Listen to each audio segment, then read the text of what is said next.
Bismillahirrahmanirrahim. Assalamualaikum warahmatullahi wabarakatuh. Alhamdulillahi rabbil alamin wa bihi nasta'inu ala umuri dunya waddin. Wassalatu wassalamu ala asyrafil anbiya'i wal mursalin sayyidina wa maulana Muhammadin wa ala alihi wa ashabihi ajma'in, amma ba'd. Teman-teman sekalian yang dimuliakan oleh Allah Subhanahu wa taala. Islam adalah agama yang sempurna. Agama yang menyempurnakan risalah-risalah sebelumnya. Allah Subhanahu wa taala berfirman, "Al-yauma akmaltu lakum dinakum wa atmamtu 'alaikum ni'mati wa raditu lakum al-Islam madina."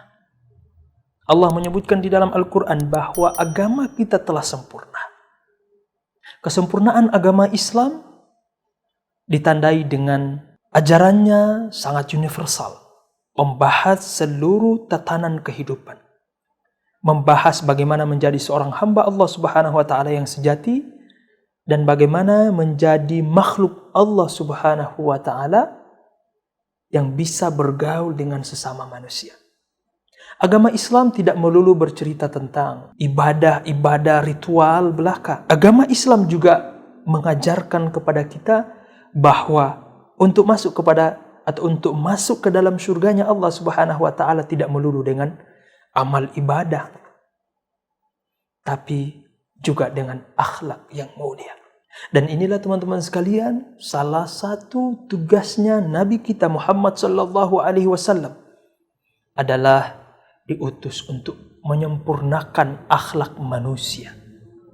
Memanusiakan manusia itu sendiri agar hamba ini bisa menjadi hamba yang sempurna, hablum minallah, dan hamba yang bisa bersosialisasi dengan sesama manusia. Inilah agama Islam.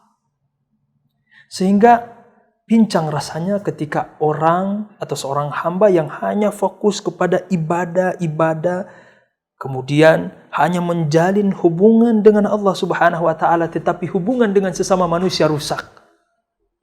Bahkan di dalam hadis Rasulullah SAW menyebutkan bahwa ada seorang wanita yang dimasukkan ke dalam neraka oleh Allah Subhanahu wa taala disebabkan satu saja, karena dia menyiksa binatang, dia menyiksa kucing, dia tidak memberikan makan, dia tidak memberikan hak-haknya, dia hanya mengurungnya sampai mati kelaparan. Maka Rasulullah mengabarkan perempuan ini tempatnya di neraka. Bahkan di dalam hadis yang lain disebutkan, seorang sahabat bertanya, "Ya Rasulullah, bagaimana pendapatmu? Ada seorang wanita yang ahli ibadah. Dia berpuasa sepanjang siang.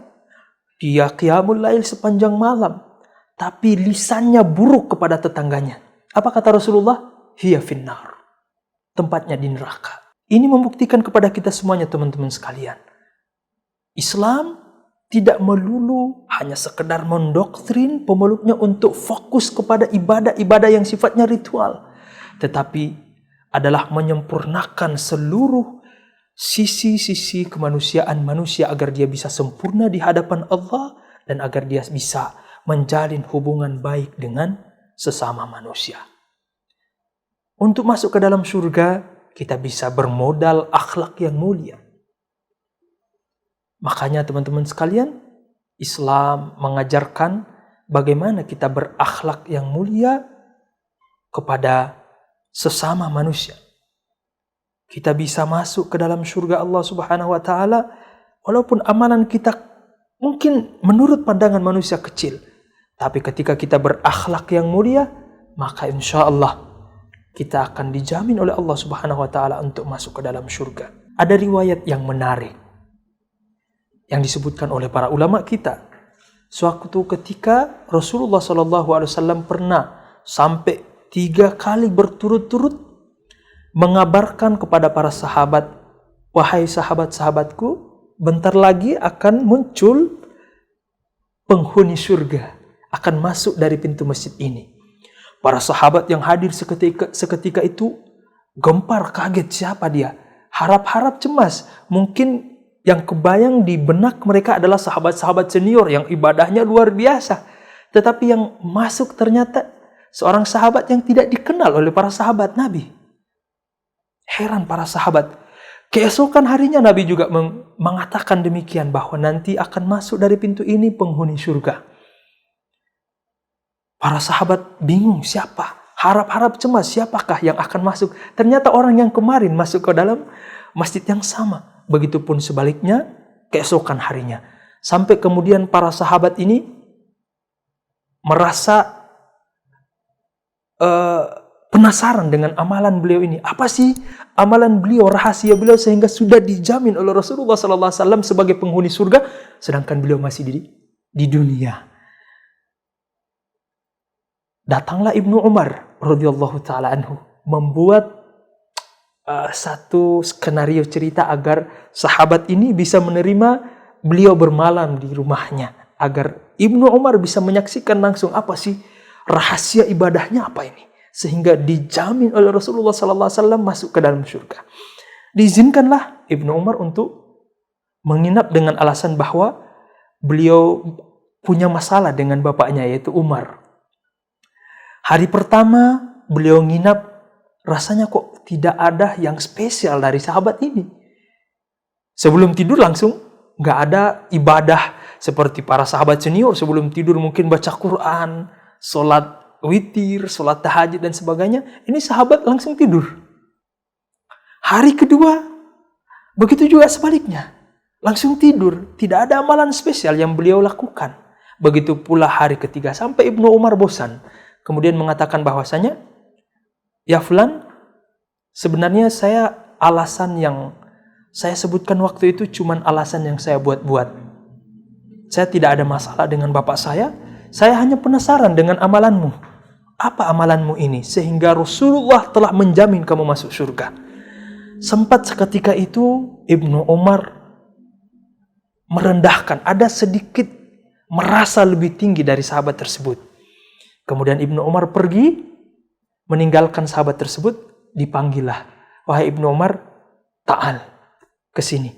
Kamu mau rahasia? Atau rahasia amalanku? Apa? Oke, saya ingin tahu apa rahasiamu. Dijawablah oleh sahabat itu. Sebenarnya saya tidak punya amalan khusus. Mungkin jika dibandingkan dengan amalan kalian semua, amalanku jauh. Saya siang hari disibukkan dengan kehidupan dunia. Saya sibuk mencari rezeki, bahkan tidak sempat belajar kepada Rasulullah. Tidak seperti kalian yang setiap saat belajar kepada Rasulullah. Begitupun dengan di malam hari, saya tidak punya amalan-amalan khusus. Tapi ada satu sir rahasia saya. Penasaranlah Ibnu Umar. Taib, apa itu rahasianya? Adalah setiap malam sebelum saya tidur, saya selalu memaafkan orang-orang yang berbuat salah kepadaku. Saya selalu melapangkan hati saya untuk memaafkan seluruh kaum muslimin. Saya selalu mendoakan mereka. Apa kata Ibnu Umar? Kalau sholat tahajud, kalau ibadah-ibadah yang lain, mungkin kita bisa lakukan. Tapi yang satu inilah yang tidak sanggup kita lakukan. Dengan akhlak, orang bisa masuk ke dalam surganya Allah Subhanahu wa Ta'ala. Karena akhlak adalah sesuatu yang akan memberatkan dan bekal yang paling berat berupa kebaikan nanti di akhirat. Maka teman-teman, mari kita sebagai seorang muslim tampakkan perbuatan kita agar bisa mencerminkan nilai-nilai Islam.